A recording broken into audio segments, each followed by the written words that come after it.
Thank you all for joining me on this Tisha B'Av class. It's very meaningful for me that you're here. I'm not going to be greeting you warmly because it's Tisha B'Av, but it's very important to me and meaningful that you came, and I hope that this 1 hour more or less is going to be meaningful for you and going to give you a lot of food for thought.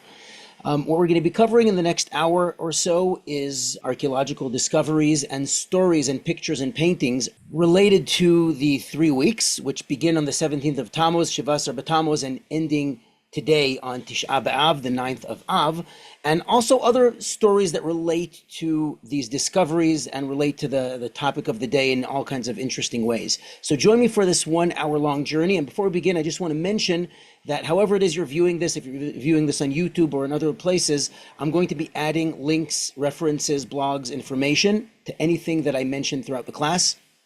So please make sure to check that out so that you get the full experience and are able to follow up. And of course, you're always free to reach out to me. I'm happy to answer any question that you have. So let's begin with archaeology. I'd like to begin with an archaeological discovery that was announced all over social media the week of Tisha B'Av, this week, right in time for the fast day. And it's a discovery that comes from ancient Shiloh. Now, Shiloh is a location in the heartland of ancient biblical Israel, just north of Jerusalem. It's about an hour drive north of Jerusalem today on Highway 60. Ancient Shiloh is the site of the tabernacle. For 369 years, the Mishkan, the tabernacle, stood at Shiloh. And we're going to be covering some of that stories today in our class, including the fall of Shiloh, how exactly it happened, with a very unique take on why its destruction is, I wouldn't even say covered up, is just sort of ignored in the story and then mentioned hundreds of years later in the context of the original Tisha B'Av in the time of the first temple. So we're going to get into all of that. First of all, let's see exactly where Shiloh is. So we are now looking at the site of ancient Shiloh. Let me zoom out for a moment so you all have an idea of where we are.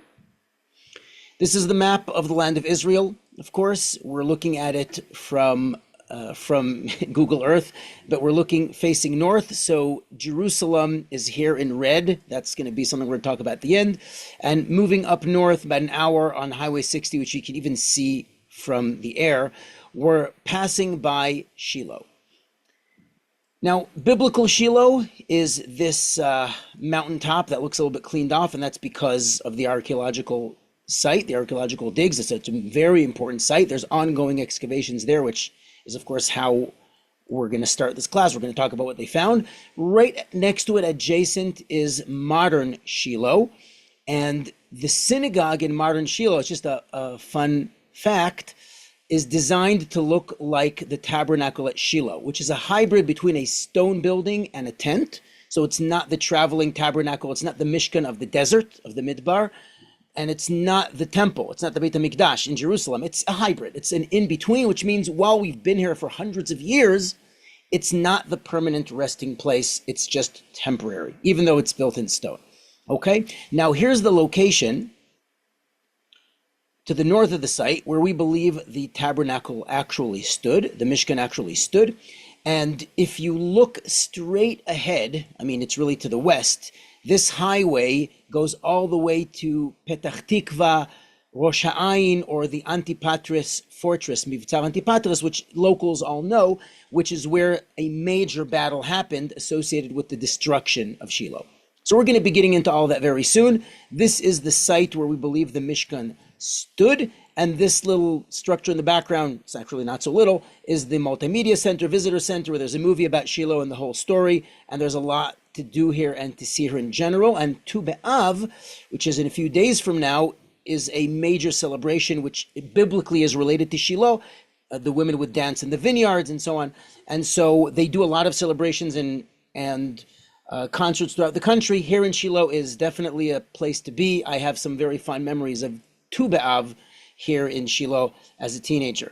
Let's continue our story. So the discovery in ancient Shiloh is a few different things, but I want to focus on one of them more than the other. So let's begin. So first of all, they discovered a mikveh, a ritual bath from the Second Temple period. So it's way after the period of the tabernacle and even the First Temple, but it shows a strong Jewish presence and an adherence to Jewish law, to the mitzvot here in Shiloh. The second thing that was discovered, and I believe it was inside the mikveh, is a Roman cooking pot. So this is from the Roman period, Second Temple and later. And here is the most important part, a snail, a murex shell. Now this murex shell is important because it was used in the production of techelet, of royal blue, and argaman, the purple, which we're going to get into very soon. Now, one of the ways we know how to identify that this was used for the production, other than the fact that it's the exact type of snail, which we know from many sites all over the country, I'll mention one of them in just a bit, is the way it's punctured. It's punctured right in the area of the gland that you would need to extract in order to make the dye. So this is something that was known to experts, and we assume that this is what it was used for. Otherwise, it's kind of strange to find a seashell in the hills. So apparently it had something to do with the royal purple or the blue, the tchelet. Now, one of the famous sites in Israel in which we know there is an industry of making blue and purple is a place called Tel Dor, which I wanted to show you on the map. Tel Dor is a little bit north of Caesarea, south of Haifa. It's kind of in the middle. Is a beautiful beach, by the way. I really recommend going there. Let's take a look at some of these pictures. So it's not really a Tisha B'Av vibe, but I'm still showing you that there's a lot to do here. And we recently visit here with my homeschooling community history course, where we do about once a month. We go out there to a museum and an archaeological site, and I conduct educational programs. So here is the actual site. Let's take a closer look. Now, this beach, this port, it was an ancient port in biblical times. It used to be a very important place. Now it's sort of fallen by the wayside. But the truth is that in biblical times, this was a major Canaanite stronghold, which was one of the most important ports in ancient Israel, including Jaffa and others. And it led directly to Megiddo, which is a major highway in biblical times if you want to ship goods to Mesopotamia. If you look carefully into the water, you'll notice that there's kind of a cut rectangle here and some squares here. And that's because this was where they would domesticate the murex snails used for the production of tchelet and argaman, the blue and the purple. So there's a lot to see here. There's this one as well, which is a little bit covered in water, but high tide, low tide, it depends when you're there. So here's some pictures from our recent visit there. That's the picture of the place itself. And then I climbed down and we did a little selfie with one of the groups. We did a few different groups here. Now, a few minutes away from here, maybe 15 minutes by foot, because you're walking in the sand and on the rocky reef, you have the glass factory known as the Mizgaga, which I'll show you in a moment. And there is a special exhibition with everything found in Tel Dor. So there's a whole exhibition about the purple and the blue, and there's a new AI movie. We were actually the first group to see it. And it's all about the murex snail, which there's 3 different types, which were used for making the royal purple. One of them was used for making the tchelet, the blue as well. It's the same snail, but just a slightly different process, which is taking the liquid that comes out of the glands and exposing it to sunlight at a very particular time, and that creates a chemical reaction, turning it into blue, which is, by the way, discovered by accident in recent years. There's an organization called Petil Techelet, which means blue string, and I'm going to link a blog about that in the description, which I just wrote about. And so this is a major discovery in ancient Israel. I just want to, from ancient Israel, that's been recently rediscovered how to actually make it. So let me show you where the Mizgaga is, the glass factory. And this museum is basically a glass factory that failed. It was operational for about 4 years. We're talking about the 1890s, but it was funded by Rothschild, where the Rothschilds wanted to build a self-sufficient, independent industry for Jews coming back to Israel. In 1882, when we have the first Aliyah, as it's called, a mass migration, tens of thousands of Jews coming, and Rothschild invested a lot in the production of wine. So we know the Zichron Yaakov neighborhood named after Yaakov Rothschild. In Zichron Yaakov now there is the Carmel Wineries, which used to be in Rishon LeZion, but the bottom line is Carmel Wineries, or Carmel Mizrahi as it used to be called, was founded in 1882. And a few years later, they built this factory to manufacture the glass for the wine locally. Now, this is going to be associated with one of the stories we're going to cover later, so I'm sort of planting the seeds for that. 1882, the first winery, well, not really the first, but let's just say a winery from the first Aliyah, which is connected to some of our stories. So we visit here. We had a really great time, a lot of meaningful learning. Now back to the Techelet. So all of this relates to our story, first of all, through the Mishkan, through the tabernacle in Shiloh. So I want to show you a picture that I drew way back when I was teaching at Barkai Yeshiva, I think 2014. Yeah, 2014. So I made this picture in pastels. It was kind of quickly done on a Friday when we're learning parasha. And I made this pastel drawing on the spot. It must have taken 5-10 minutes. So I know it's not great, but gives the idea of the Ananei Kavod, the clouds of glory, setting onto the tabernacle in the desert as it's getting ready for action.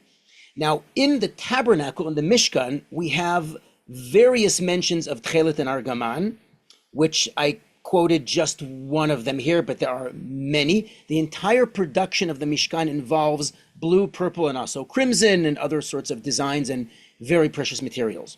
So Tchelet ve'Argaman, the Tchelet was a known craft in the ancient days. It was known, it was important, it was royalty related, and it was also probably very expensive, as we'll see. Next, we have the garments of the Kohen Gadol, the high priest, who was the most important player in the Mishkan. So the Kohen Gadol, he wears an ephod, a breast piece made of gold and blue and purple, and all of these different clothes that he's wearing also have various weaves of gold, tchelet and argaman, and crimson and other kinds of fine colors and materials. This is also a very important part. And finally, tying it all together to Shiloh, and this is another drawing, a watercolor that I made a long time ago, I think like 2008. It was kind of a failure, but the story was that Rabbi Israel Ariel, who is the founder of the Temple Institute in Jerusalem, asked me if I would make some drawings for this encyclopedia the Temple Institute was going to put out. And so I said, yeah, sure, I'll do it. But I didn't really have, let's just say I tested it. Okay, I made one, I gave it to him, and he said it's very cute. There's many inaccuracies here, but forget the inaccuracies. The point is to get the idea across. You see the hybrid stone and tent, the whole thing. And I said, not what they're looking for, but thank you. So, after that, I said, I got to go back to the drawing board, and I went to drawing lessons at the Jerusalem Studio School. But anyway, this was kind of a fun thing that I did. But the bottom line is, it's Shiloh. And it has to do with the Mishkan and the Kohen Gadol. So I put it all together here. Now, I would like to actually talk about some of the most ancient drawings of stories related to the Mishkan, Tisha B'Av, the 17th of Tammuz, and other related stories through a site in Syria called Dura, Europos. Now, I know this doesn't look like much. It doesn't look so exciting. What we're seeing here is basically ruins made of mud brick. I want to show you where exactly this is. We are going to Syria on the Euphrates River. So this city in Syria, from the Roman period, really, right before the city was taken over by a Sasanian or Persian empire, the Sasanian Empire of Persians, right now is mostly ruins. And in fact, in 2013, ISIS blew the place up. So it's a good thing that the original finds are actually moved to a museum, as we'll see. But this is the city of Dura, Europos. Now, I don't know why they're putting the Lion of Babylon here. I guess there's a story. But anyway, this is the site we're looking at right now. Not much to see, and it's probably worse after it was blown up. Now, it's sitting on the Tigris River, and it's basically on the water. So some of the walls of the city were serving as the border to the city, and were actually used as defenses against the Sasanian invasion when it was a Roman city. And that was in the year 247, which means it's 1,700, almost 800 years ago. And this is quite an ancient find. So when they dug here, they discovered the most amazing thing. They discovered about 100 years ago, in an excavation with Yale University, a synagogue with a wall facing Jerusalem with a niche for a Sefer Torah, for a Torah scroll and an Aron Kodesh. Dozens and dozens of paintings in full color of biblical stories. And I would love to go over this with you. We're going to go over a few of the most remarkable paintings which are associated with Tisha B'Av, the 17th of Tammuz, and so on. I wish we could do everything, but that would be a 3-hour lecture, and some of them aren't conclusively identified. I'm putting it out there so that you know about Dura, Europos. Some of you are definitely familiar. Now, when I mentioned that this was saved from the destruction of Dura Europos by ISIS, that's thanks to the fact that it was brought into the National Museum in Damascus. So here it is. The National Museum in Damascus. Now, the National Museum in Damascus is very hawkish about photography and filming inside the museum. I know this from a first-hand account of a colleague of mine, a friend of mine, who went here, and he said that they follow him around to make sure he doesn't take pictures. So look, every museum has its own policies about filming and recording. That's the regulation of this museum. But recently, like I'm saying, just a few months ago, there was a delegation of various Jews, including, I think, Dr. Lawrence Schiffman and a few other people, some of whom I know, who visited here in efforts to have some sort of talks with Syria, normalizing relations with Israel, Jewish community, and so on. So in that context, there was a video that was taken inside here. It was posted on Times of Israel, and I was really excited when I saw it. But because they don't allow filming, so you're not going to see anything from here on Google Earth. So I'm going to show you some photographs. I mean, there are some photos that are available. So this is one of the pictures of the synagogue, restored, of course. There's been varnish, gloss put on the frescoes in order to preserve them. And you're looking at the Torah ark, the niche for the Aron Kodesh that would be facing Jerusalem. And of course, the various pictures and the Hebrew writing on it and inscriptions are unmistakable. This is indeed a synagogue, the oldest painted synagogue ever found, from the year 255, 6, based on the inscriptions dated to a particular Roman emperor. So we know exactly when this is from. Now, when you walk into Anu, formerly the Diaspora Museum, the section that still exists from the old synagogue section, you'll see a large wallpaper with some of the paintings. It doesn't have the whole thing. It has one of the walls, the main wall. People usually walk right past it and have no idea what they're looking at. They just ignore it. So I took a picture here, and I usually try to bring people to look at it and say, hey, this is from the Dura Europos synagogue. Now, in the synagogue, as I mentioned, there are dozens and dozens of paintings. We're going to focus on a few that relate to our story today. So I'd like to begin with these two related to Tchelet and Argaman, immediately adjacent to the Ark, to the Aron Kodesh. And by the way, there's a lot of studies and suggestions as to finding some coherent theme, at least understanding perhaps one continuous register or wall. What's the connection? It's very hard to put your finger onto it because it seems to just be a lot of just miscellaneous pictures. Sometimes there are subgroups where you can say, okay, there seems to be a theme, and some of them it's obvious. These two, I just thought of this as preparing this class. The only connection I can think of them really is the connection to Tchelet and Argaman, and perhaps the story of Saul and King David somehow. But again, this is all, it can be conjecture. So the one to the left and the one to the right, those are the ones we're going to talk about. I'd like to begin with the one on the left. A beautiful picture. This one's been, let's say, retouched. I don't think this is the exact coloration, but it's beautiful. So what is the scene we're looking at over here? Assume, it could be wrong, but assume that all of the pictures here are biblical stories. So this story of a man sitting on a horse being led by another person, and then there's a lot of people standing before a person who seems to be a king and a queen sitting on top of a chair with multiple stairs made of gold with all kinds of animals. I mean, this seems quite obvious. It's the story of Esther. This is Mordechai on the horse being led by Haman. Now, this is not the picture of the verse I brought up, which I'll translate right over here. Mordechai atzam lifnei hamelech. It mentions Tchelet and Argaman, where Mordechai left the king's presence in royal robes of blue and white with a magnificent crown of gold and a mantle of fine linen and purple wool. But it is a picture of the figure, the character from the story. So that's good enough. And you see people dressed in royalty. And the assumption is if he's wearing garments of royalty, he's going to be wearing Tchelet and Argaman, blue and purple. It just makes sense. This is also a painting from the Roman period, which means this is how they imagined royalty, as we'll see. Now, just mentioning that this is probably the oldest picture of Queen Esther in the world. Just mentioning that, okay? The second picture to the right of the Aron Kodesh is a picture of Shmuel Hanavi, anointing David as king. Now, the other children of Yishai, of Jesse, the brothers of David, are there in the back. Yishai is not there, but his children are, all of his 7 children. Now, the interesting thing is how you set aside, you point out, you highlight who the king is going to be. and that's through making him wear purple. Now, this isn't my take. I mean, this is in the actual display about the murex shell in the Mizgaga, the glass factory museum at Tel Dor. So this is there. It's a known thing. Okay, so we have Tchelet and Argaman from that synagogue. Now let's go back to the story of Shiloh. Shiloh was destroyed.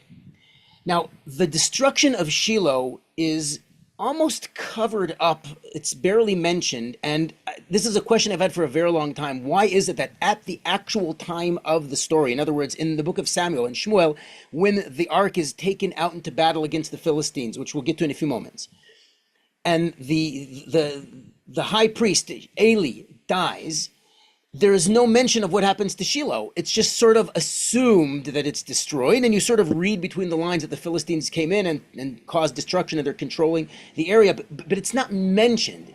It's mentioned in Tehillim, in Psalms, Vayitosh Mishkan Shiloh Ohel Sheken Ba'adam. God forsook the tabernacle of Shiloh, the tent that had been set among mortals, and it happened, but it's not mentioned at the time. Why is this? I'm going to mention something soon, which is perhaps the best answer that I've heard for the story. Of course, I'll make sure to link references so you can look this up yourself. But this is mentioned later by Yirmiyahu Hanavi, by Jeremiah, the prophet who lived in the end of the First Temple period and tried to prophesy to bring people, to prevent them from the destruction of the First Temple, to bring them to tshuva, to bring them to repentance, so that the First Temple does not have to be destroyed. So I want to begin with my favorite painter, Rembrandt, who made a painting called Jeremiah Lamenting the Destruction of Jerusalem.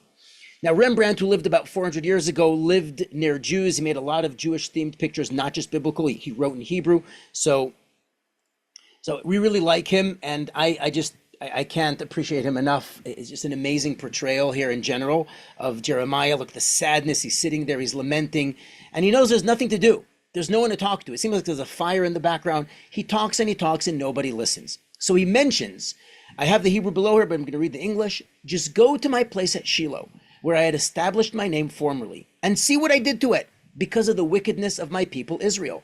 In other words, don't hold on to the temple and think you'll be saved just by virtue of it being a holy place where God put his name.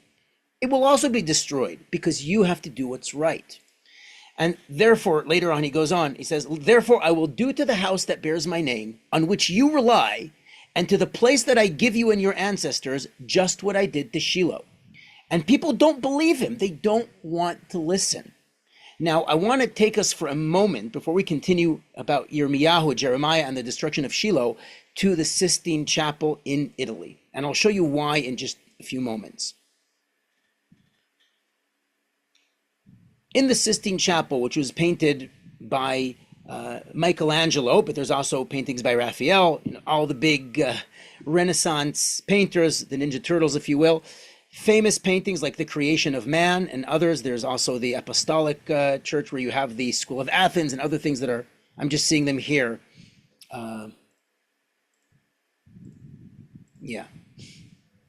So inside the Sistine Chapel, there's this ceiling with dozens and dozens of biblical paintings. Obviously, this is from a Christian perspective, so you're going to have all kinds of things like New Testament stuff and angels with wings and all that weird stuff. You have the sin of Adam and Chava, Adam and Eve eating from the tree over here, being kicked out of the Garden of Eden, and right here in the middle, let me highlight it, is the creation of man, a very famous story. And then off to the side here, you have various prophets. Now, it's a little hard to tell who's who. It doesn't really matter from this height, but one of these prophets here, between these little triangle shapes called gabled pediments, or pictures of gabled pediments, anyway, is Yirmiyahu, Jeremiah. So I want to show you the painting. Here it is up close. He's lamenting, he's mourning, he's crying, by Michelangelo, the prophet Jeremiah. And he says, then I will make this house like Shiloh, and I will make this city a curse for all the nations of the earth. And he continues to describe how the people ganged up on Yirmiyahu and Jeremiah to say, how could you say such a thing? How dare you prophesy in the name of God that this house shall become like Shiloh, that this city will be made desolate without inhabitants? And all the people crowded about Jeremiah in the house of God. They're ganging up on him. How could you possibly say, how dare you say such a thing? But the truth is that Shiloh was destroyed. And the same thing can happen to Jerusalem, and indeed did. I'd like to continue with what happened to Shiloh through the paintings at Dura, Europos. There are several paintings related to this story. The fall of Shiloh happens in the battle called the Battle of Ebenezer, or Even HaEzer, which is basically right next to modern-day Petach Tikva, or Rosh Ha'ayin. There's a place called Tel Afek and a place right next to it. So we're in that area. Let's zoom into this painting a little bit more. So first of all, we have these two pictures. What happens in the Battle of Even HaEzer is that we fight against the Philistines and we start losing. And so we have this brilliant idea of taking the Ark of the Covenant, Aron HaBrit, from Shiloh and bringing it out into the battlefield, and that's what's going to help us. And spoiler alert, not a good idea. So what we're seeing here in the picture seems to be the Kohanim, including perhaps Chofni and Pinchas, the sons of Eli, who die in this battle, carrying the Ark, the Aron, on their shoulders, as they should, on these beams called Badim. And the Ark is, it looks like something out of a sci-fi movie. I mean, I always thought this looks like like a droid from Star Wars or something, but it's how they imagined the Ark of the Covenant, perhaps in some kind of encasing, or an Aron literally means a box or a closet or something. So perhaps that's what they did. The soldiers here above perhaps are the Philistines who captured it. It's not quite clear, but I guess that's what's happening. And here is the battle. So who are the Jews, who are the Philistines? I would assume the Philistines are the more well-armed and equipped ones. It just makes more sense. But then again, who are these two people fighting on the horses against each other? But we can discuss this a lot. The bottom line is, this is the Battle of Even HaEzer, and the Ark was taken. What happens to the Ark? So let's continue along the story.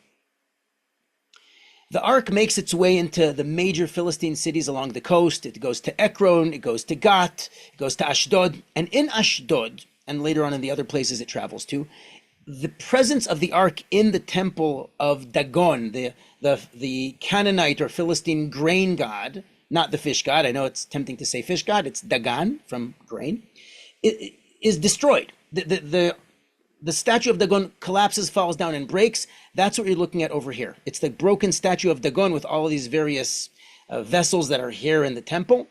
I want to mention something that's going to be clear later, is that when you say the temple of Dagon, this is how the Jews of Dura, Europos in the year 240 something imagined a temple to look like. It doesn't matter whether it looked like this or not. This is what temples are. This is what temples look like, because it's from the Roman period. This is the Romans, okay? Now, the second part of the picture to the left depicts the Aron, the Ark, being sent back on a wagon led by two cows who never pulled a wagon before, and followed by the 5 Philistine Sarnim, the tyrants, the rulers of the 5 major Philistine cities. And this is based on the story in Shmuel, where they lead it out because of the destruction that it's wreaking upon their cities and their gods. They decide to get rid of it and see if it will be led straight into the city of Beit Shemesh, which happens to be the closest Jewish city to Ekron. If you're in the area, it's very clear. And so they're dressed in pink or purplish, which might mean this is royalty. So we're back to the purple again. In any event, this story leads to the destruction of Shiloh. The Philistines take over and destroy Shiloh, but why is it not mentioned? So perhaps the best explanation I heard is by Netanel Elinson. Now, if you're in the English-speaking sphere of Tanakh learners, you might not have heard his name. In Israel, he's very popular these days. He has meetups where they study Tanakh in the field. He's an expert in traveling the land of Israel and understanding Jewish history, and especially Tanakh, through the botany, through the geography, topography. I mean, he's really, really great. And he put out a few books recently, including a book on Shmuel, where he basically explains it like this. As soon as the Aron, the Ark, leaves Shiloh, Shiloh is an empty shell. we don't really care about Shiloh anymore. It's an empty shell. We follow the Aron through where it goes to Kiryat Yarim, and eventually King David brings it up to Jerusalem, and King Solomon, Shlomo Melech, builds the temple.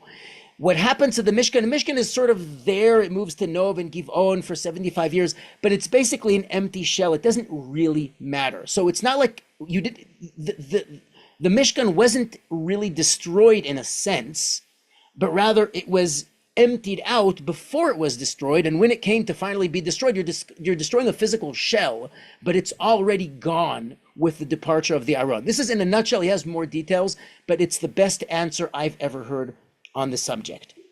Now we're going to go to the 3 weeks, the 2 major biblical events that have to do with the 17th of Tammuz and the 9th of Av in biblical times, predating the destruction of the first temple and the events that have to do with the first and second temple. Okay? The way to do this is through a painting in the New York Public Library. Let's go there. New York City, Bryant Park, 42nd Street and 5th Avenue. For those who are familiar, you know we're right next to Golda Meir Square as well. And this is the New York Public Library, the main building. Now, before we jump in, I want to show you something at the entrance. Remembering what the Temple of Dagon looked like, and some other temples, as we'll see soon, this is a Greek and Roman, or a classical style building. And as classical buildings, they have something to do with Greek and Roman history. So you'll notice when you move in that right above you, there is the statue of a helmeted Greek goddess, Athena, the goddess of wisdom and warfare. That's why the helmet, and that's why in front of a library. It's actually quite common to find a face of Athena above a building associated with knowledge and learning, like the Metropolitan Museum of Art or the Boston Public Library and others. So something to look out for that reminds us of the ancient past. But let's move in and go upstairs to the McGraw Rotunda. One of the reading rooms, just mentioning, there's paintings here, there's pictures, there's a lot of history, just in terms of the architecture of the building. And moving upstairs now, that was downstairs, here's the McGraw Rotunda. Now I want you to notice there's a bunch of paintings here that all have to do with the written word and libraries. It actually begins here on top. So this is a painting which is made in the 1930s, 40s by Edward Lanning. But anyway, it's a painting that was made to begin the story of the written word. First, of course, through different stories, mythologies, Tanakh, all kinds of things. And it begins with Prometheus. Prometheus, the Titan who stole lightning from Mount Olympus and brought it down to humans. I mean, created humans, the whole thing. And of course, Zeus was very unforgiving about that. But that's basically enlightenment, lightning, light, humanity, the beginning of the story. So that's what's happening in this picture. Then, right here below, one of 4 major paintings which relate to the written word. This one is the sin of the golden calf. Now, the sin of the golden calf has all the stuff going on below there. I'm censoring that because it's a little bit inappropriate. We have kids here, but it's what's written in the Torah. There were all these, parties happening around and dancing around the golden calf. So here's the golden calf with some kind of wreath, which I guess that's how you celebrate things. You put a wreath on it. And here is Moshe with one of the tablets. The other one here is broken, shattered. And this person next to him with the sword might be Joshua, I'm not sure, but he accompanied him because he didn't really know what was going on. He kind of waited for Moshe to come down. Now, this is the story of the 17th of Tammuz, which is the breaking of the luchot, of the tablets, with the sin of the golden calf. But I'm asking you this, why would this picture of the golden calf and the first tablets being broken be in the New York Public Library? So I'll give you a few moments to think about that. The reason is the transmission of the written word from God to humanity. The luchot, as it says in the Torah, ktuvim be'etzba Elohim mizeh u'mizeh, they were written by the finger of God from both sides. This is the word of God being brought down to humanity. Wisdom, knowledge, and writing and language. And it continues with other pictures as well, with the printing press and manuscripts and the newspapers. Lots of other things going on here. Okay, I'll include references to this as well. Okay, So, just to recap, we saw Prometheus and we saw The Golden Calf, both by Edward Lanning, series of paintings from about 80 to 90 years ago. Okay, now to Dura Europos, because in Dura Europos we also have a picture of the sin of the golden calf, and take a look at it. And in this picture, we see a bunch of different things going on. First of all, the golden calf also wearing a wreath, just like in the New York Public Library. Now, what are the people on the right doing? If you look carefully and remember the story, they are bringing their golden vessels and throwing them into the fire, while the people on the left are holding up their hands saying, Ele Elohecha Yisrael asher alucha me'eretz Mitzrayim. This is your God, Israel, who brought you out of Egypt, right? So the whole story of the golden calf. Now, who is this person with the staff? It can't possibly be Moses, because he's not here when it's being made. It has to be Aaron, who was responsible for the making of the egel. Okay? Now, when Moshe comes down and he sees this, I'm bringing you back to Rembrandt, he breaks the tablets of the law, which were really square. They weren't round, but, this is kind of a misconception that's been around for quite a few hundred years. So it is what it is. I mean, way before Rembrandt, this is what people just thought. I think from like the year 1200, 1100, something like that. Anyway, so this is Rembrandt, but I want to bring us to a very important painter who's going to connect to the surprise, the story that we have at the end of today's class. Nicolas Poussin. Nicolas Poussin was a French painter who lived in Rome, made this painting in the 1630s. It's called The Adoration of the Golden Calf. The Adoration of the Golden Calf. Now, I want you to pay close attention because it's not immediately obvious. In the back, we have Moshe shattering the tablets. Now, the topic of the painting isn't the breaking of the tablets, but rather the adoration of the golden calf, which is the reason for Moshe breaking the tablets, because he saw the dancing, vayaret mecholot. Now, so let's put that back to the side. And we have the dancing around it, and there's wreaths and the whole thing. And here is Aharon. So that's what's going on here. It's a very tragic story. But the major topic here is, of course, the golden calf and the dancing around it. This is the cause for the first of the two major fast days in the 3 weeks. In the 17th of Tammuz, which eventually was from the shattering of the tablets to the shattering or breaking of the walls in the first temple and the second temple, and lots of other things happening that relate to shattering and breaking of symbols. So this is the 17th of Tammuz. Our second story comes from near the Kinneret. There's a kibbutz in the north of Israel called Hukok. Hukok was excavated by Chapel Hill University, Jody Magnus, just 2 weeks ago.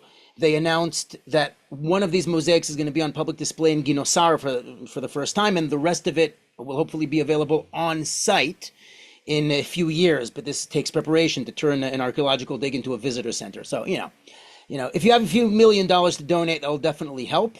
So it's right here next to the Kinneret.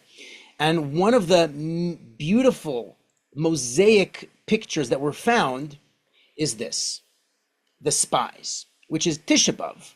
The crying over the loss of the land of Israel, or rather the crying because they were afraid to go in, which led to the loss of Israel, and eventually to the loss of the first and second temple, which we associate with the crying for no reason, or the crying for chinam, b'chiyah shel chinam. So, the spies.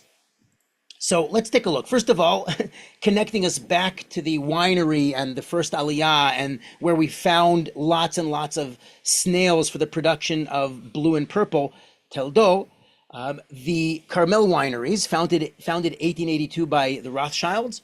So we have the picture here, and also the symbol of the Ministry of Tourism. But this is the oldest picture, as far as I know, depicting the two spies who carried a grapevine. And the verse on top is, here it is in English, I highlighted in purple what's written in Hebrew. It says, Bamot Bishnaim, by two of them on a frame or on a rod. Right? So these are the two spies, and this is part of the story of the destruction of the first temple, but its real roots, its biblical roots, are the original Tisha B'Av, the sin of the spies. So very, very important story and picture. And this is from Chukok, which is a few hundred years after Dura Europos. Now, this picture of the same story is from fairly recently, about 100 years ago, and it's by a very famous Israeli artist named Ze'ev Rabban, who is from the Bezalel Art School. And he was very much involved in creating a new image of an Israel, a people returning to the land and needing a visual language, a kind of style of art that has to do with us being originally indigenous to the land of Israel. So biblical stories, farming, fighters, and so on. A major theme in the Bezalel Art School, which was founded in 1906. So some of these pictures are from before World War I. So this is in Beit HaKerem, in the Beit Vad, and it shows you the same picture, but a more appropriate verse. Instead of saying two people carrying a vine, which is very descriptive, here it mentions, Eretz Zavat Chalav Udvashi v'zeh Pirya. It is indeed a land that flows with milk and honey, and this is its fruit. So that's connected to Tisha B'Av. One more picture, and then we have another story before we get to our final part. So this is a mosaic that's actually just a few dozen years old. It's from the Or Torah, a Tunisian synagogue in Akko, which I highly recommend you visit. It's an amazing synagogue that has millions of mosaic tiles, floors, walls, ceilings, some of them associated with famous mosaics around Israel or the world. Some of them are just themes like women and women in Judaism or different countries, diaspora, famous texts and coins, lots of different things, flora and fauna of the land of Israel, a map of the land of Israel, and even a Hebrew version of the Madba map, which is a story for another time. And here are the Meraglim, the spies. Now, what's cool about this one is that it was made way before the discovery of the Chukok synagogue. So when this was made, as far as I know, nobody knew of any existing mosaic with this particular picture. So they thought this was the first, but it wasn't. All right, one story, and then we're going to get into our final part of the class, which is kind of a surprise. Okay, so back to Dura Europos, the vision of dry bones. Now, for the kids watching, this is not creepy like that. It's a great story, and it's a story of hope, which has to do with a message of hope when the temple was destroyed and people were in Babylon. Jews didn't know what to do. They felt it's all hopeless. We're like dry bones here. It's all dead. We have no future. And this is a vision in Yechezkel, in Ezekiel chapter 37, which gives us a message of hope through this kind of interesting vision in which God talks to Yechezkel and brings back to life these skeletons that are all over this valley called Bikat Dura, the Valley of Dura. Fine. So let's get into the story. And by the way, it's kind of funny because Dura Europos and Dura, they're not connected, but it's a fun little, connection. Okay, so let's get into the story. This is perhaps the most continuous comic strip, I would say, on the Dura Europos synagogue. There's 3 separate sections here. One of them is not quite clear. I'll get into that. But let's begin with the story. And again, you can read the whole story in chapter 37. I'm just reading a few highlights so we can appreciate the painting of it and its message. Let's begin from the left and we'll move along the comic strip. Now you'll notice that there's the same figure again and again. He's dressed the same. He has that cool mustache, not as cool as mine, but this is Yechezkel. And there's all these chopped up body parts. I know don't be creeped out. It's not gross like that, but they didn't make bones. So this is how they drew it. And there's some weird stuff going on with these hands making gestures up in the sky and grabbing him by the hair. Like, what is going on here? So it's the same figure, it's just more and more and more scenes. So you have to sort of imagine reading the story as you look through the picture. So let's begin with the first one. So what is this with the hand? God's hand came upon me. Hayta alai yad Hashem. So that's what's going on here. The artists who made this almost 1,700 years ago, they just drew it literally. God's hand came upon me, and I was taken out by the Spirit of God, or lifted by the hand, and set down in the valley. It was full of bones. Now, by the way, the Bikat Dura, now that I'm thinking about it, it's actually a midrash that connects this to a story in Daniel with the great golden statue which happened in Bikat Dura. So I mixed up 2 stories. It's just a midrashic connection, but still, it's good to know and make this connection, okay? So they're really drawing hands. So today, if you want to express how God does something, we understand that this is what's called an anthropomorphization of God, like attributing to God a human body, because it's how else are you supposed to talk about God? Back then, they were a little less averse, I guess, to making these pictures. We find this also in the Tzipori synagogue in Beit Alpha, where we have God's hand talking to Avram and saying, don't do this, don't do that. Fine. So we know this picture, okay? It's not unique to this, but anyway. And then he goes on and he sees all these bones and he's like, are they ever going to live? Nah, they're never going to live. They're all, it's bones, it's dry. And then God says to me, this is Yechezkel in the first person saying, prophecy to the breath, prophecy, O mortal, say to the breath, in other words, to the air. Thus said the sovereign God, come, O breath, from the four winds, and breathe into these slain, that they may live again. So this is, of course, all in his vision, but here's the really beautiful thing about this story. And that is, who is this fairy? It's not Tinkerbell. Who are these other fairies who are kind of transparent, clear, ghost-like? Who are these? This is the breath, the air, the ruach, that is coming from the four corners of the earth and animating, breathing the breath of life into these corpses, these skeletons, and bringing them to life. This is the air. That's how the artist drew it, which, by the way, is not unique to this painting, but that's a story for another time. It's really cool. It's like, to us today, it seems a little bit childish, but how are you supposed to make a picture of a breath or air, ruach, that animates something, that listens to you, that brings things to life? So this seems to make sense in the artistic context of the time. Next. So now all of these people are suddenly standing up and they're alive. And it happens to be that they're all dressed, because they came prepared, or it would look very inappropriate. And then I was told, oh, mortal, these bones, here's the catch. What's this vision? Are the whole house of Israel, Kol Bet Israel. And they say, our bones are dried up. Our hope is gone. We are doomed. And so what is the message here? The message is that you shall know, O my people, that I am God, when I have opened your graves and lifted you out of your graves, which basically means you will return to the land of Israel. You will rebuild. You will survive. It's not all over. It's not just dry bones, right? I will put my breath into you and you shall live again, and I will set you upon your own soil. Then you shall know that I, God, have spoken and have acted, declares God. Now, just to wrap this little detail up, it's not the only place in Yechezkel where the very fact of the return to the land of Israel is the proof of the continuity of the promise, the brit, the covenant with the Jewish people. In Yechezkel, there's more. For example, Harei Israel perichem titnu ve'anpechem tisau lichvod ami Yisrael ki kirvu lavo. You, the hills of Israel, bear fruit and plant your branches in preparation for my children, because they are coming speedily back to the land. I'm really just ad hoc translating here, but you get what I'm saying. So, and that's, by the way, the verse that's hinted on Shiloh Winery's bottle, right? I think it's Ezekiel 37:18. I might be wrong, but it's a very famous verse. So that's what's happening. Now, before we get to our final piece, I just want to wrap up with the dry bones. The next part of the comic book is really strange. We don't know exactly what's happening here. But based on the fact that all of the previous pictures are Yechezkel, we assume this has to be Yechezkel.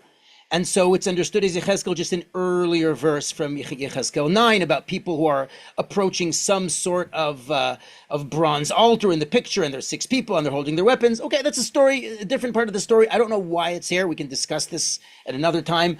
It's a great story, but this is all part of Dura Europos. Now, before our final part, our surprise, I want to mention Dry Bones.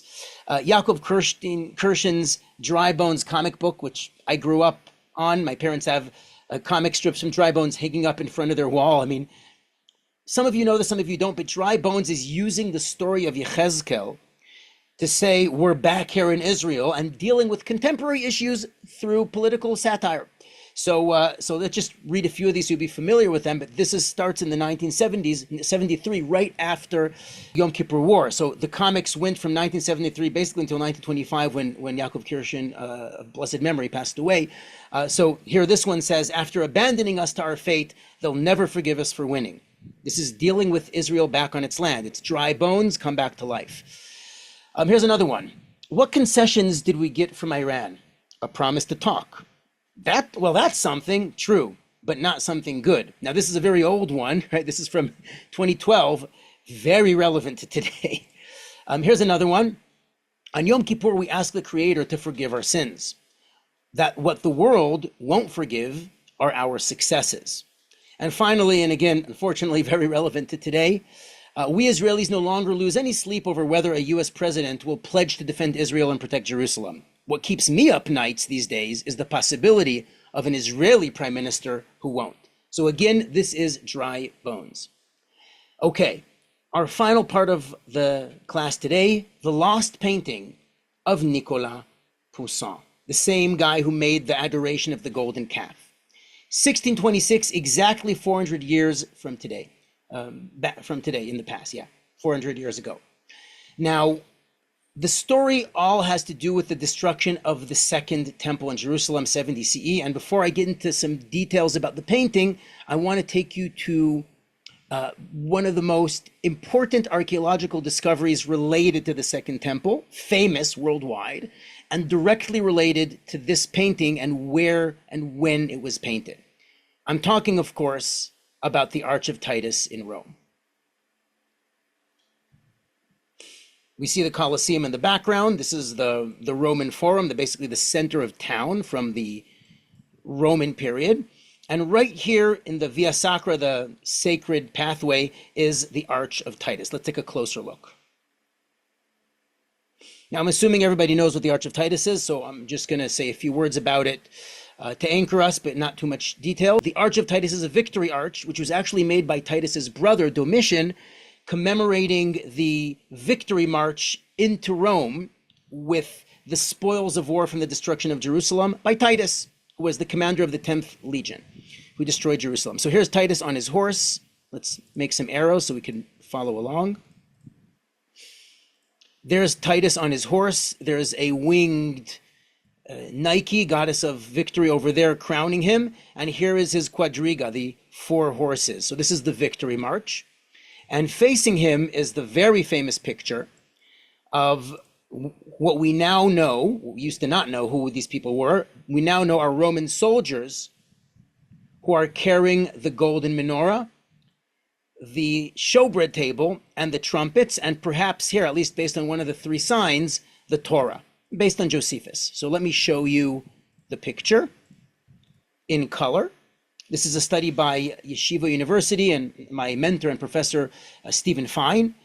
There was an exhibit about this later on, around 2014, 16, I don't remember exactly, maybe 2017, based on this picture, in the YU Museum. And it's currently in one of the buildings in YU, and there's a projector that projects the color onto the scale model carving reproduction of it. So we have the menorah, we have the showbread table, we have the trumpets, and there's 3 different plaques there that mention what it is, presumably based on the procession, so that the audience knows what they're looking at. So we have Legis Judaeorum on the left, that's Jewish law. So perhaps it's a Torah scroll that was carried, according to Josephus. Candelabrum, I don't think I need to explain that. Candelabrum Judaeorum. And Sacra Judaeorum, the table, the holy bread, lechem apanim. Fine. Now, this very image was turned into the emblem of the state of Israel. And the reason for this is we're taking the symbol of our humiliation by the Romans and flipping it into the symbol of rebuilding. So this becomes the emblem of the state of Israel since 1949, when it was chosen. Okay, it's a great story, and if you go to the old city of Jerusalem today, you'll see a reproduction of it made of half a ton of bronze and an entire golden ingot sitting there in the main square. I have a personal connection to it because the Temple Institute, which made this in the year 2000, I think, maybe 2001, that was my Rosh Yeshiva, my headmaster in high school, and he told us all about it. We saw the videos of how it was produced, and I sang in ceremony in the corridor in its unveiling. And putting the 2 in the same picture, Stephen Fine and Israel Ariel, is a story for another time. In any event, so what's the story? Let's get into it. I want to take you to the Israel Museum, and this is our final stop.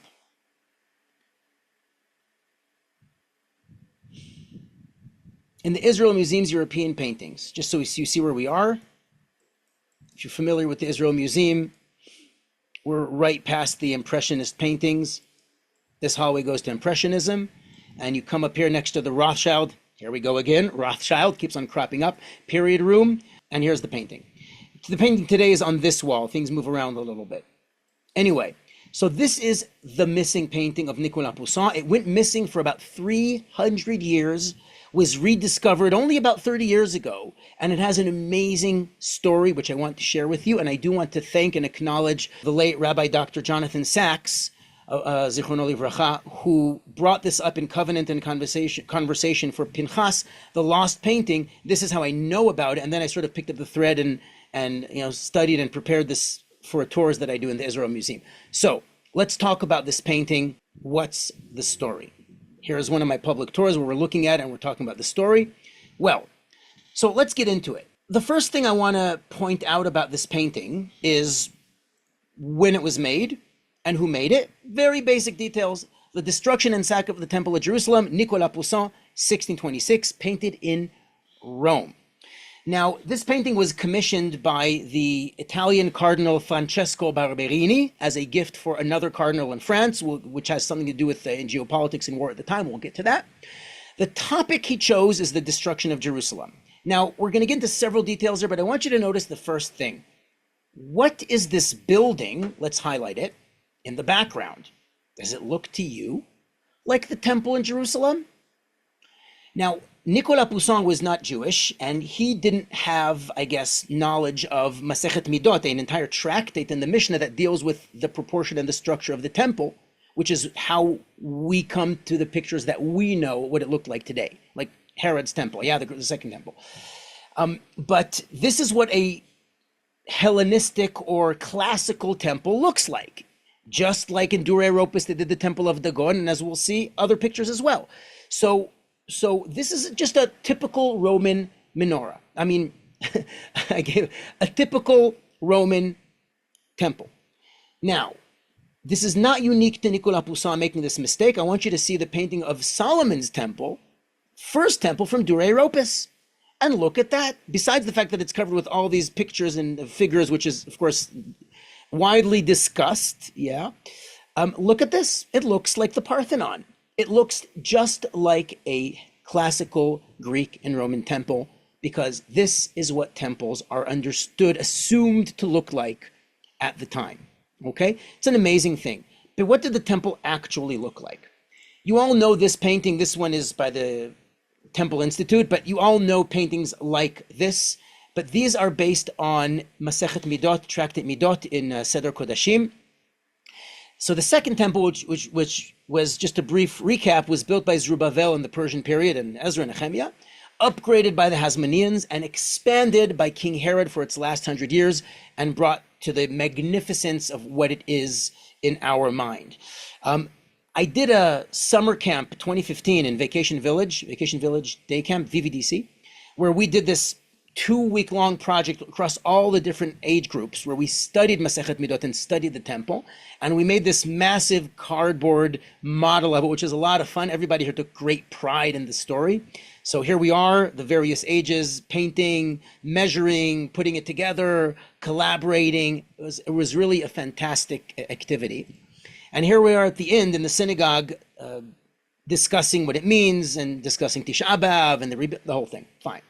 So this is that. And of course, people took pictures and so on. And later on, about a year or two later, I did a similar but much smaller scale project on the second temple with my students at the Montessori school, which I taught in New Jersey, Netivot Montessori, taught there for a couple of years. So then I brought in the first and second, lower elementary really, it's first to third graders to see it and talk about it, but it's the older grades that did this. So this is a more accurate depiction of the second temple. So how did we get here? Well, Nicolas Poussin, he didn't know any better. And this is just, this is how you paint temples.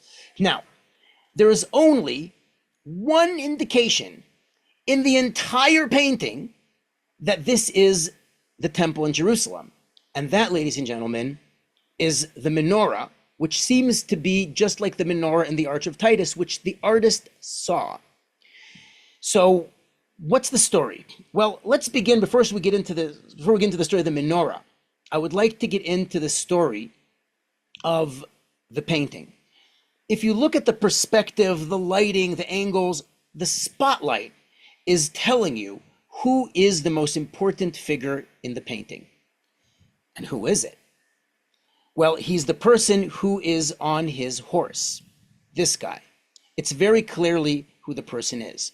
Now, if you could put words into his mouth, I mean, you read his body language and you see where he's positioned relative to what's happening, the destruction and sack of the temple in Jerusalem. What is he saying? That's correct. He's saying, stop! Stop this! Now, if you know the story, who could possibly be in a position to try to stop the destruction of Jerusalem? That's right. Titus, who was the commander of the 10th Legion who destroyed the temple. But what is this based on? So the fact that this painting looks very historically accurate, in other words, it's real Roman armor and weapons and a Roman temple and the whole thing, which is kind of unique to its time, by the way. People usually made people look like, Renaissance people or whatever. This is because Nicolas Poussin was a classicist in the sense of knowing the classics, reading the classics, knowing the architecture, going to tombs of gladiators. I mean, he really knew what today we'd call archaeology. I don't think that was really a thing 400 years ago, but he knew his stuff. And he also knew Josephus. Yosef ben Matityahu, Josephus, was a Jewish commander who surrendered to Titus and eventually flipped sides, and we could discuss the pros and cons of that. Is he a traitor? Is he not? Famous story. But Josephus wrote a first-hand account, albeit biased, in favor of Titus, right? Because it's propaganda. But he wrote a first-hand account of the battle. It's called the Roman-Jewish Wars, Milchamot HaYehudim. And so in it, he mentions Titus saying that the night before, although the Jews should get upon that holy house and fight us thence, yet ought we not to revenge ourselves on the things that are inanimate, in other words, the temple, instead of the men themselves, and that he was not in any case for burning down so vast a work as that. In other words, Josephus is making Titus look like the peacemaker, the guy who doesn't want to destroy this beautiful edifice, but rather just the people who are fighting him. And so he says like this, he came in haste and endeavored to persuade the soldiers to quench the fire. Stop! That's what he is doing. Now, why on earth would a Christian Cardinal Francesco Barberini, commissioned Nicolas Poussin to make this story? It's really strange. To understand this, we have to go back to the time and recognize who the gift was for. Now, I'm assuming that you'll know some of the figures, but let me start with Francesco Barberini. What's interesting is that the face on Titus is Francesco Barberini. In other words, Francesco Barberini is telling Nicolas Poussin, I want you to make me, Titus, the peacemaker. That's the message. Now, you probably heard of the Three Musketeers. In the Three Musketeers, we have the villain. Who is the villain of the Three Musketeers? His name is Cardinal Richelieu. Cardinal Richelieu. Cardinal Richelieu, although a real figure in this, in the Three Musketeers is obviously, it's a fictional story, but it's based on a real figure. Cardinal Richelieu was in combat, the French were in combat with the Spanish. And Francesco Barberini wanted to give this as a gift to the French to basically say, stop, look at the cost of war. Look what happened to Jerusalem. You don't want this to happen. Stop this war. That's the story. This painting ends up vanishing from history. We know it existed, and Poussin later on made another painting that's similar, as we'll see. The painting goes missing for 300 years. And it turns up in the most weird place, which has something to do with chicken and pigs. Where does it show up? I want to fast forward 300 years and introduce you to a British art collector by the name of Ernst Onias. Ernst Onias was a collector. He was an art collector who lived in London, and he died in 1994, I believe. And his collection began with a brilliant idea that he had of buying scraps from restaurants, turning them basically into pudding for pigs, and selling it to farmers. So he made a fortune. I think there's an article about him called From Swine to Fortune or something like that. Anyway, so he became a massive hoarder of ancient art, and he had many, many, many paintings in his estate, which led to his wife saying, get the stuff out of the house. He basically had this shed in the chicken coop or in the chicken pen, and he like stacked stuff up. I mean, it was piled up. He had nowhere to put all his art. And when he died, his family was required by his will to sell everything to Sothebys and auction it. They sold his entire estate to Sothebys for £2 million. Now, this is 1994. £2 million is a little bit more than that today, but it's a lot less than what this painting is worth, right? And we're talking about all of his paintings. Okay. Now, this is where the story Rabbi Jonathan Sachs brings up in Covenant and Conversation, is what it looked like when it was seen in the catalog. So this is the catalog, and this tiny little picture you're seeing, let me enlarge it for you, but it was the size of a postage stamp, is what showed up in the catalog. Now, I'm asking you, do you have any indication in the world that this is the Second Temple in Jerusalem? If you didn't know anything, you just saw this for the first time, no context, no bias. Right? Where's the menorah? It's all dirty. It got dirty over 300 years. Who knows where? I mean, heads went rolling in the French Revolution. Who knows what happened to this painting? It went missing. This is what it looked like. It was in poor preservation. It needed to be cleaned up. And by the way, in the contract with Sothebys, they were supposed to clean up everything before the auction, which they didn't. We'll get back to that. So this was, of course, misidentified. And I want to show you an actual photograph from the Onias collection catalog, attributed to Pietro Testa, was a contemporary of Nicolas Poussin, the sack of Carthage. So they didn't even recognize it's Jerusalem because, hey, there's clearly Roman soldiers there and some kind of Roman temple in the background. And, it looks like it's in that style of painting of Nicolas Poussin, but it's probably Pietro Testa. Now, look what it says. In his choice of subject, Testa may have been inspired by Poussin's capture of Jerusalem by Titus of 1638-39. So it's clearly a later one, okay, which is in the Kunsthistorische Museum in Vienna. Now, the going rate for this, the opening rate, is 10 to 15,000 pounds. What is that today? $30,000-$40,000? I mean, it's not that much relative to the painting's worth, right? Here's the painting that they actually thought it was inspired by. This is the one that wasn't lost, the capture of Jerusalem by Titus, 1638-39, right?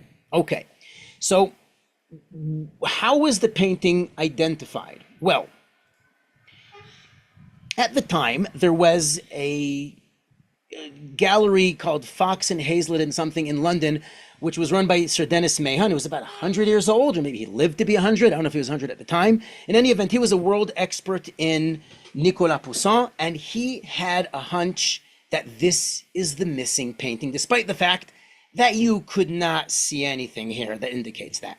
So he has his agents go ahead, and he says to them, you buy that painting no matter what the cost. So opening bidding starts at 10 to 15,000 pounds, and it goes up, and it goes up, and it goes up. How much do you think they settled for? How much was it bought for?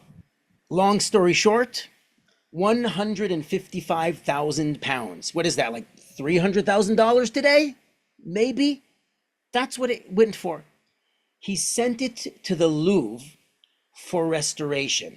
Now let me show you the before and after, okay? Here's the before. No indication there's the temple, the menorah, anything like that. And here is the after. Now, I'm not sure what the French equivalent of Archimedes running naked in the streets going Eureka is, but I'm sure that the restoration at the Louvre had that kind of epiphany. This is the missing painting of Nicolas Poussin. Oh my gosh. They found it. This is a major, major news story, which ended up becoming a lawsuit because Sotheby's were supposed to do the restoration themselves, and thus they would have made a lot more money, and the family would have made the money, etc., etc. Okay?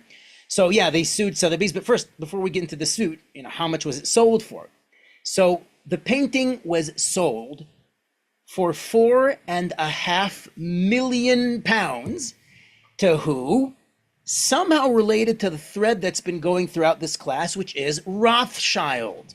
The Rothschild Foundation purchased it and donated it to the Israel Museum in 1998 in honor of the Jewish poet Yeshayahu Isaiah Berlin. Since 1998, it's been in the Israel Museum, and I've had the unique coincidence and privilege of bumping into the journal when I was working at a hub where it just happened to be there. So I was able to learn this entire story. And this painting is also on the cover of the new translation of the Roman Jewish Wars, which I actually have here. So it's a very, very famous painting. And this is the end of the story of the missing painting. And now to the lawsuit, and then to wrap this up. So the family ended up, of course, suing the Sothebys and winning the lawsuit. The only catch here is that of the £4.5 million that they won in the lawsuit, 3.5 went to legal fees, and all they had left to their name is $1 million, but it's still a great story. Now, let's wrap this up. We spoke about the vision of dry bones and the return to Jerusalem and the rebuilding. And we're talking today about Tisha B'Av, about destruction. I want to bring it to a personal story and to wrap this up. First of all, the rebuilding of Jerusalem. There's a great book by Poussin, who was my neighbor growing up in the old city, Forever My Jerusalem, or Betochechi Yerushalayim. She gave me a copy for my bar mitzvah in 1997. I still have it, her autographed copy. And she describes the events of basically the beginning of the state of Israel, but the returning to Jerusalem, what it was like there before 1948 and what it was like coming back after 1967. So these are pictures from near Mamilla, where Jerusalem is being fought over as a Jordanian soldier. The Chorva synagogue in the old city was blown up. Here's a Jordanian soldier inside after it's blowing up. And finally, 1967, we come back. Now, this is a picture you rarely see. The Temple Plaza that we know today was actually a neighborhood. The Kotel Plaza, the Western Wall Plaza, not the Temple Plaza. The Western Wall Plaza was really made in 1967 in this picture by the Minister of Defense, Moshe Dayan, who had the idea that after 19 years of not being able to come here, after 1948, I mean, people want to come here, hundreds of thousands of people are going to be marching here. And so he brought in bulldozers, and before anybody could think about it, leveled everything and created the platform that we know today as the Kotel Plaza, which was great because right before Shavuot, we needed a place for the hundreds of thousands of people who then came to the Kotel, which gave birth to a custom of marching to the Western Wall, to the Kotel, on Shavuot night to get there at sunrise. So that's where it started. But to wrap this up, to bring this in full color, this is a picture of not a painting, but a 3D cardboard model made by my neighbor at the time. I think she lives in Efrat now, Yehudit Siddickman. She made this in the 1990s, and this was connected to Yom Yerushalayim, where we commemorate the 1967 return reunification of Jerusalem, Six-Day War. So I remember this as a child. This is in the main plaza in the Jewish Quarter, where she spent hours building this, hours. And there were, I guess there were fences or something around it because they wouldn't let anybody near. And as soon as she unleashed the children on this to play, I mean, we had a great time. I still remember this. Within no time, the whole thing was destroyed. But this is all, you know, the kind of the fun of learning about Jerusalem. But to wrap this up, the color of return, a Tisha B'Av journey through color and restoration, we studied various paintings that deal with the destruction, but finally, dry bones, the return, the hope of rebuilding. And today, as we see in the reality and is reflected in the hopes in Ezekiel, it's no longer dry bones. We've come back to life. We're coming here, and there's so much potential in where we are today that we will be able to hopefully celebrate Tisha B'Av instead of mourning the destruction in Tisha B'Av. And we'll be able to celebrate a real return in true color of a vibrant and alive, rebuilt Israel and Jerusalem.